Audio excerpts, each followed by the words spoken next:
I'm running because I believe in the people of NY27. There's other opportunities for me, both professional and a business capacity, and also other opportunities for public service, but I was drawn to this race because I believe in this area, and I believe this area needs real representation.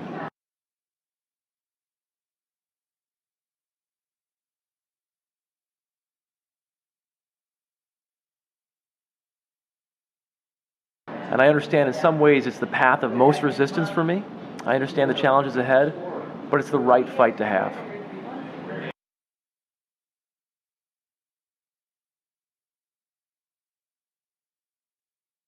It's Chris Collins at this point. He's the incumbent. He beat me previously by the razor-thin margin, and I know how hard he fights.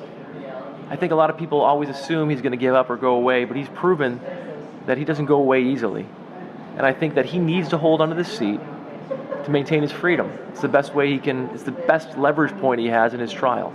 So I think until he's gone, you have to assume he's the candidate. And sadly, as you see the polling, he remains popular among many Republicans.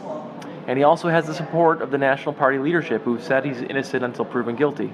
Which certainly he is innocent until proven guilty, but the question remains, not only about the most current legal charges, but what about the previous ethical charges that are still unresolved? What about the upcoming trial? What about the fact that he really hasn't been around that much? He really is not able to serve. So I will continue to focus on Chris Collins until he's gone.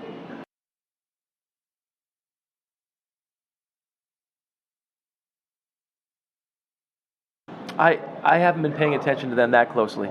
Chris Collins is still out there putting money into his account, hundreds of thousands of dollars into his account.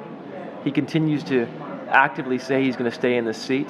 So until he's gone, we'll focus on Collins.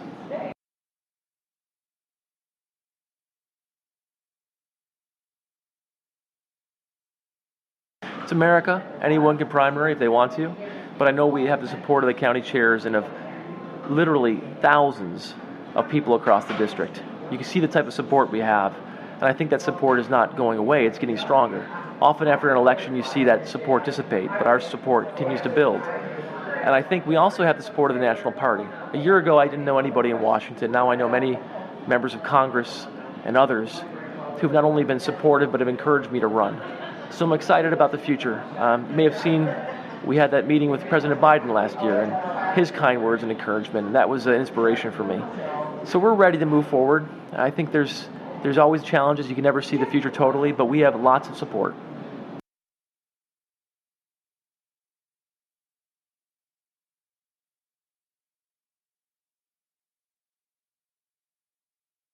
I know it's the right thing to do. I think it's quite possible it may hurt me among voters in this district, but I don't have a choice on this matter.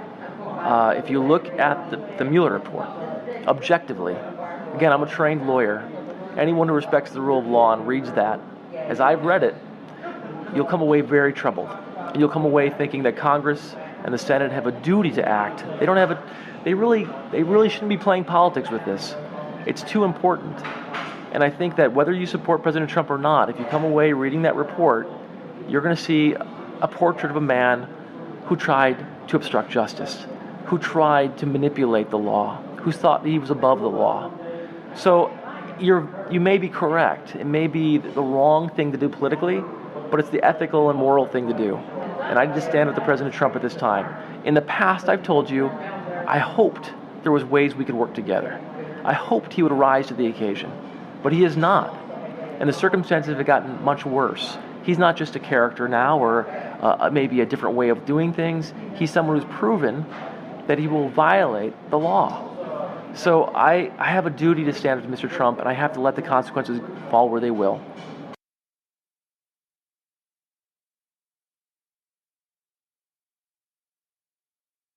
Well, I think a lot of people, I think that Collins tried to paint me as some type of radical who was a socialist, who didn't believe in the American system.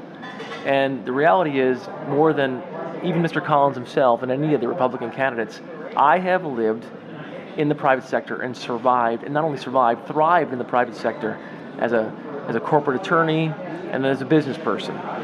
My skills were highly sought after, and I've helped a lot of people build a lot of jobs. And I believe in capitalist system. I think the capitalist system is being manipulated to hoard wealth and to not allow more people to have an opportunity in this country. But I believe ideally the capitalist system can be a ladder from poverty to affluence. And I personally have climbed that ladder. I'm not as wealthy as Mr. Collins, but from where I started from, I saw a lot of progress in my lifetime.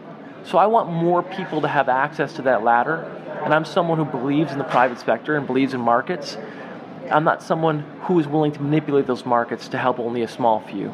So I want the people of NY27 to understand that electing me, they are going to elect someone who has a practical mindset, who has looked at a spreadsheet, who understands the constraints of operating a business. And I'm going to help small businesses thrive and large businesses thrive across NY27.